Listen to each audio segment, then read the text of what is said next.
এই দেখো ঘাটকোল কাটা হয়ে গেছে, ভালো করে ধুয়ে আর একটু নুন দিয়ে আমি ভাপাতে দিয়েছি। একটু ভাপিয়ে জলটা ফেলে দেবো। হ্যালো এভরিওয়ান, আমি চলে এসেছি রান্নাঘরে। আর দেখো আজকে কি রান্না করব। আজকে রান্না করব ঘাটকোল পাতা। তো এটাকে আমি আগেই কেটে আর ভাপিয়ে জল ঝরিয়ে রেখেছি। আর কাটাটা তোমাদের দেখাতে পারিনি, তো এটা অনেকটা জিনিস কাটতে অনেক সময় লেগেছে। তো এটা আমি আগেই কেটে আর ভাপিয়ে আর রেখে দিয়েছি। তো চলো দেখি কি করে রান্নাটা করবো। দেখো, আর এর জন্য লাগবে আমার একটু নারকেল কুচি, নারকেল আগে কুচিয়ে রেখেছি। আর লাগবে চিংড়ি মাছ, চিংড়ি মাছ ছাড়িয়ে আর ধুয়ে রেখেছি। এখানে ছোট ছোট চিংড়ি মাছই লাগবে। তো আরও কিছু লাগবে, চলো তোমাদের দেখাচ্ছি। গ্যাসে বসিয়েছি একটা কড়া, চিংড়ি মাছটা আগে আমি ভেজে নেব। তো অল্প তেল দিলাম, খুব বেশি তেল দেওয়ার দরকার নেই। মাছটা একটু নুন হলুদ মাখিয়ে আর ভেজে নিচ্ছি।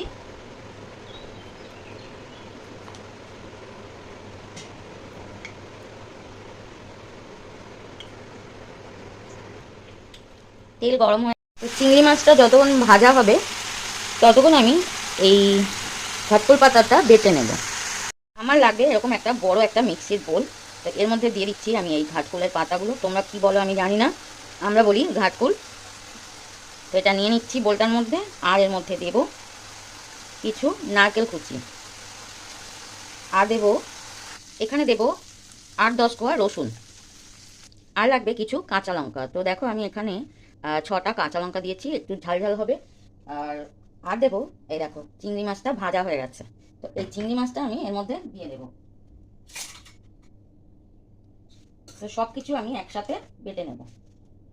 তো দেখো চিংড়ি মাছটা এর মধ্যে দিয়ে দিলাম।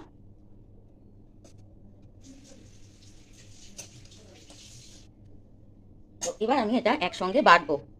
তো এই দেখো একদম বাটা হয়ে গেছে। আর আমি কিন্তু এর মধ্যে বেশি জল দিইনি, এমনি বাটা হচ্ছে। তোমরা যদি এটা পরিমাণটা অনেকটাই, তোমরা যদি না পারো তো একটু জল দিয়ে বেটে নিতে পারো। এই কড়াটায় আমি মাছ ভেজেছি, ওই কড়াটায় আর একটু তেল দিয়ে দেবো।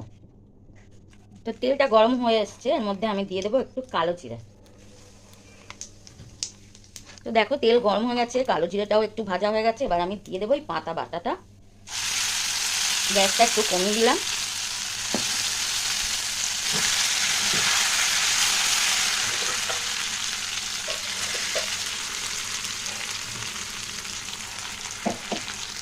তো এবার এটাকে নাড়তে হবে। আর এর মধ্যে দেব হলুদ আর নুন, আর দেব অল্প চিনি। তো আর কিছু দেওয়ার নেই, এবার শুধু এটাকে নেড়ে নেড়ে শুকনো করে নিতে হবে।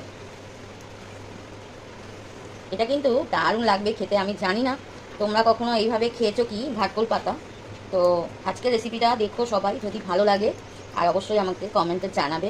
আর একদিন করে অবশ্যই খাবে, না হলে বুঝতে পারবে না যে এটা কতটা টেস্টি হয়।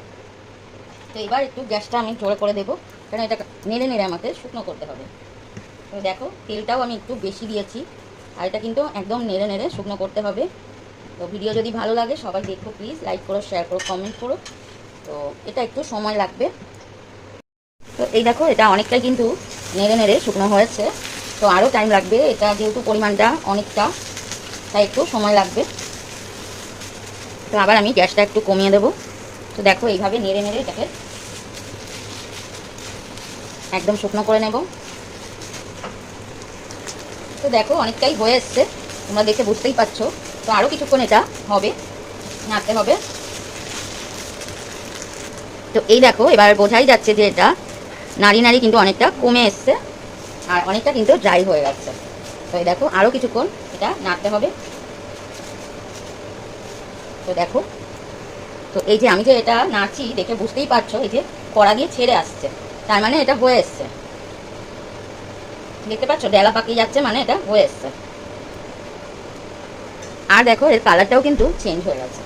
তো এবার আমি এটা নামিয়ে নেব। তো ঘাটকোল বাটা একদম রেডি।